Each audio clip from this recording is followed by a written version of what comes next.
Hai, selamat pagi semuanya. Ya, kali ini kita akan melanjutkan topik kita yang kemarin. Jadi kita lanjut dengan chapter atau bab 4 ya.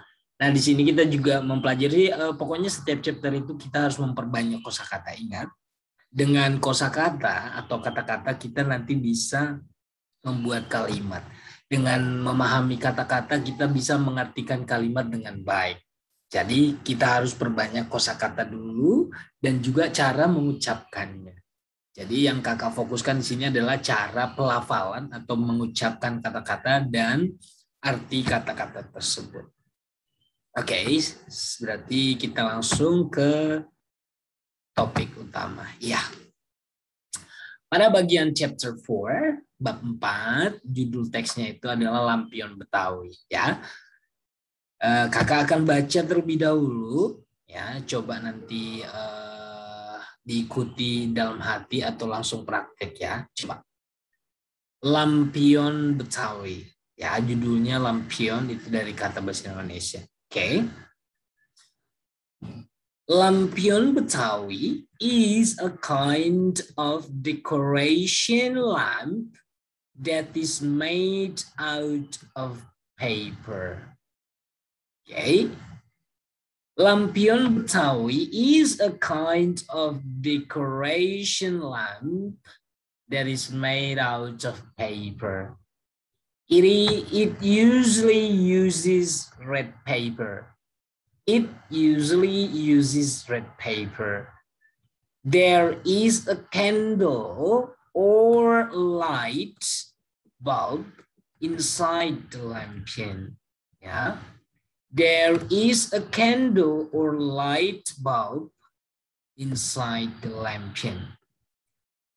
It is to illuminate. Coba.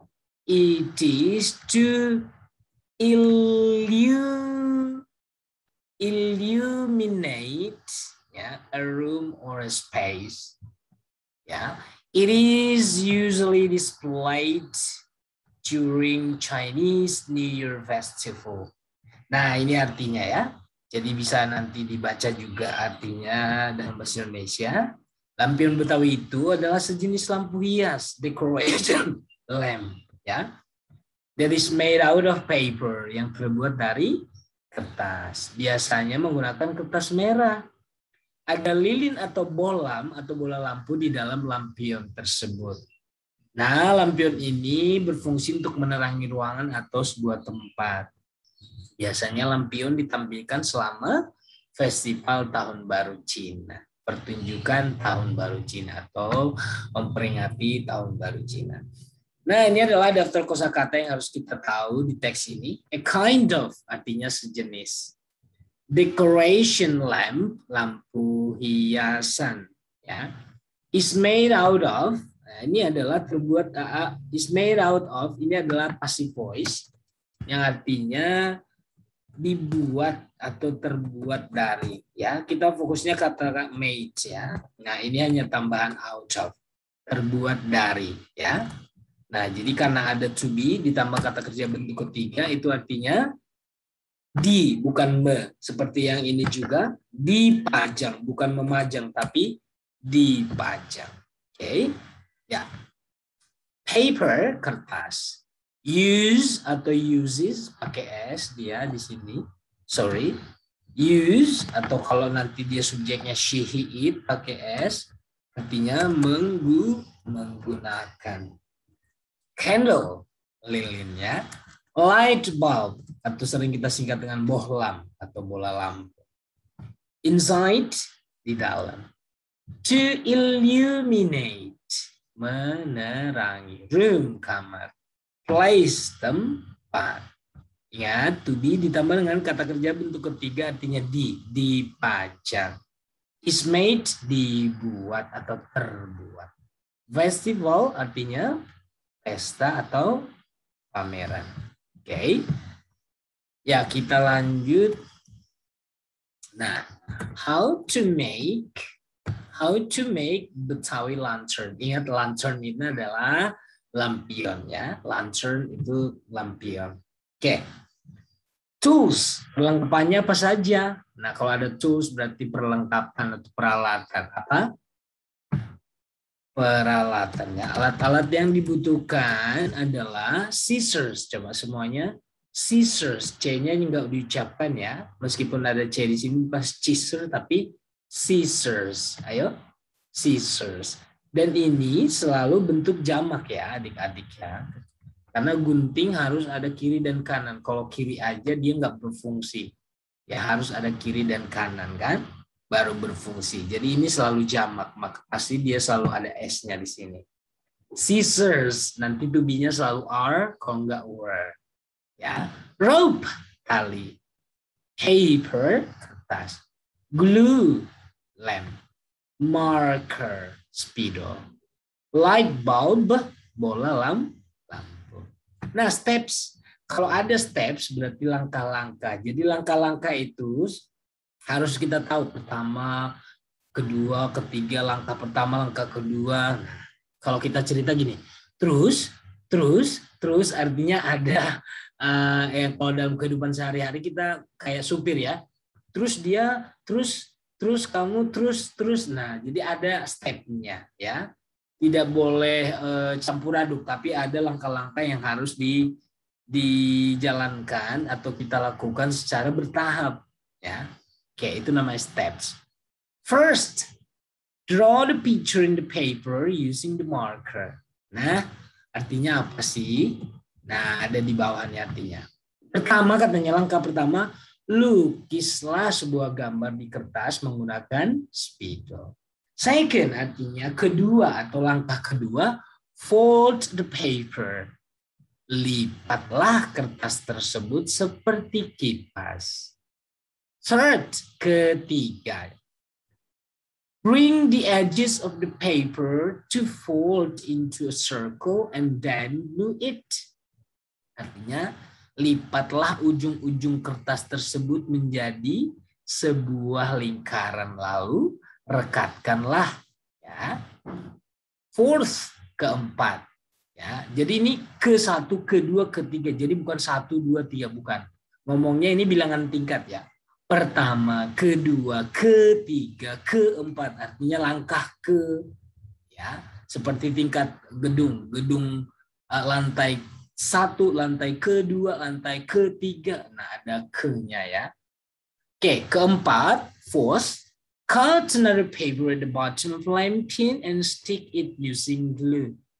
Cut another paper at the bottom of lamp-pin and stick it using glue. Artinya, potonglah kertas lain ya di bagian bawah lampion dan rekatkan menggunakan lem. Rekatkan artinya lem, lengketkan ya. Oke, sixth, langkah kelima. Keempat kok langkah kelima ya. Kelimanya lupa ya. Oke. Lihat ya. Keenam katanya poke the two small holes at the top of the lantern. Artinya buatlah 2 lubang kecil di bagian atas lentera tadi atau lampion tadi ya. Seventh, langkah ketujuh, potonglah tali dan tempelkan pada lubang tadi atau pada lentera tadi. Jadi fungsinya lubang itu untuk tempat tali itu ya. Oke. Last, jadi kalau sudah langkah terakhir nggak usah kita ngomong the eighth, tapi last. Jadi ini kan sudah ke-7. Kalau memang sudah berakhir atau langkah terakhir, tidak usah kita tuliskan the eighth atau ke-8, tapi the last ya. The last, insert a small electronic candle in the light bulb in the lantern. Ya, terakhir katanya masukkan lilin elektronik kecil dan bola lampu ke dalam lentera. Ya, oke. Jadi itulah stepnya. Ingat, steps adalah langkah-langkah yang harus kita lakukan satu persatu ya. Tidak boleh acak-acak ya. Harus order, harus runtun ya. Harus dia langkah-langkahnya itu harus kita lakukan secara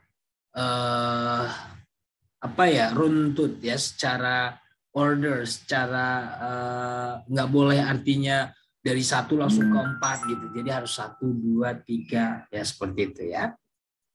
Oke, kita lanjut apalagi. Nah, kita bahas tadi yang ada first, second, third. Nah, artinya teks yang tadi itu ternyata kalau di dalam belajar bahasa itu termasuk namanya teks prosedural. Apa sih procedural text? Kita baca ya. Yang biru ini adalah artinya. Ini bahasa Indonesianya ya. Procedure text is a text that tells steps how to do something. Ya. Procedure text is a text that tells steps how to do something. Artinya procedure text itu adalah teks yang menceritakan langkah-langkah cara melakukan sesuatu. Ingat, langkah-langkah itu harus runtun ya, tidak boleh acak-acak. Jadi dari nomor 1 ke 2 dulu, ke 3 dulu.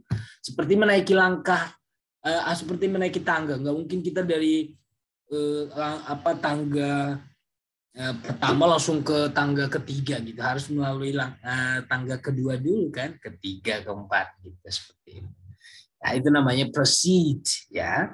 Procedural text berarti menceritakan langkah-langkah yang cara melakukan sesuatu ya. It has word signals. It has word signals that include ordinal numbers like first, second, third, and words that signify such as first, then, and after that. Nah, jadi maksudnya di sini adalah teks procedure ini, kalau kita membaca teks tersebut, ada namanya di situ bilangan tingkat yang tadi. The first, the second, the third. Nah, kalau langkah terakhir pasti ada the last, finally. Jadi itu namanya langkah-langkah yang dia runtun ya. Oke. Dan kata-kata yang menandakan urutan seperti pertama-tama, terus kemudian berikutnya, setelah itu, kemudian dan lagi dan akhirnya. Nah, jadi sama saja ya, kalau yang the first, the second itu rapi. Tapi kalau kita ngomongnya kemudian, kita nggak tahu itu langkah keberapa sih tadi. Nah, kalau yang tadi kita buat the first, the second jelas ya. Langkah pertama, kedua, ketiga. Nah, kalau yang sequence ya, yang sequence itu artinya langkah-langkah yang menandakan urutan juga, tapi dia cuman secara umum aja. Kemudian setelah itu, lalu, nah, jadi dia pakai ini first, and then next, and then after that. Nah ya, jadi seperti itu kata-katanya. Ya, okay. The sentence mostly starts with verb as the imperative or command. Artinya seperti teks-teks yang di atas tadi. Artinya setelah ada tulisan pertama, kedua, ketiga nih. Langsung setelah koma itu langsung diikuti oleh kata kerja. Ini kata kerja suruhan atau perintah. Gambarlah. Nah, seperti itu ya. Gambarlah, lipatlah, lihat. Jadi setelah koma semuanya diikuti oleh langsung kata kerja. Karena ini adalah kata kerja yang harus kita lakukan. Pekerjaan yang harus kita lakukan. Gitu ya. Jadi ini kalau di dalam bahasa Indonesia, kita biasanya menerjemahkannya pakai lah. Akhiranlah di belakang partikel lah. Buanglah, lobangilah, lipatlah. Jadi seperti itu ya. Oke, jadi harus diikuti langsung oleh kata kerja bentuk pertama. Ingat, bentuk pertama. Jadi kalau disebut dengan imperatif, lihat nih, dimulai dengan kata kerja sebagai imperatif. Imperatif itu artinya kata suruhan atau perintah ya. Imperative or command. Ya. Oke, lihat di sini ada contohnya. How to draw, saya buatkan dua contoh. How to draw a face. Bagaimana sih menggambar sebuah wajah? Nah, to draw a face, untuk menggambar wajah, to draw a face, first, pertama-tama start with a circle. Gambarlah dengan gambar sebuah lingkaran. Ya. Second, berarti langkah kedua. Draw the eyes. Artinya gambarlah matanya, setelah mata, hidungnya, mulutnya, dan kupingnya. Di lingkaran yang tadi. Third, setelah itu langkah ketiga, draw the hair. gambarlah rambutnya. Last, kan yang diminta hanya menggambar wajah. Last katanya, color the face to make it beautiful. Warnailah wajah itu untuk membuat wajah itu terlihat cantik. Oke. Nah, yang kedua, ini procedural text juga. How to cook instant noodle. Bagaimana sih memasak mie instan? Nah, langkah-langkahnya seperti apa sih? Lihat nih. To cook instant noodle, memasak mie instan, first, apa? Boil, ya, langsung diikuti kata kerja. Boil some water in the pan. Ya, maksudnya didihkanlah, masaklah air di apa namanya, di tempat pemasak ya. Second, yang kedua, dip uncooked noodle into the boiling water in the pan. Ya, uncooked noodle into, nah artinya masuk apa namanya, kedua celupkanlah mie. Dip itu celupkanlah. Kalau the first tadi masaklah, didihkanlah ya. Kalau ini dip, celupkanlah mie yang masih mie yang baru dikeluarkan, artinya mie yang belum dimasak tadi ke dalam air yang sudah mendidih. Third, nah yang ketiga, take the noodle out of the pan and put it into a bowl. Setelah mie matang katanya langkah ketiga, ambillah mie tersebut dari tempat apa kita terjemahkan apa ya, kuali ya, dari kuali, dan taruhlah mie itu ke dalam mie tersebut ke dalam mangkok, sebuah mangkok. Keempat, fourth, add. Setelah dimasukkan ke mangkok mie-nya, tambahkanlah bumbu-bumbu ke dalam mangkok tersebut. Add the seasoning ya. Last, akhirnya katanya mix them, campur mereka. Mereka itu artinya campur mie dan bumbu itu, dan mie tersebut siap untuk dimakan. Oke, jadi jelas langkah-langkahnya seperti apa. Itu namanya procedural text. Nah, di akhir ini kita mempelajari kata kerja lagi, karena ini kosakatanya penting, kata-kata ini penting untuk kita pahami, untuk mengetahui teks-teks yang kalian baca nanti di chapter 4 ini ya, mengenai lampion Betawi. Add artinya menambahkan, attach melekatkan, boil merebus, color mewarnai, dip mencedok atau mencelupkan, draw artinya menggambar, drink meminum, get mendapatkan, make membuat, poke menusuk atau mencongkel ya, pour menuang ya, put meletakkan, stir mengaduk, stir ya, stir mengaduk, take mengambil, take out mengambil keluar atau mengeluarkan, sama ya, write menuliskan.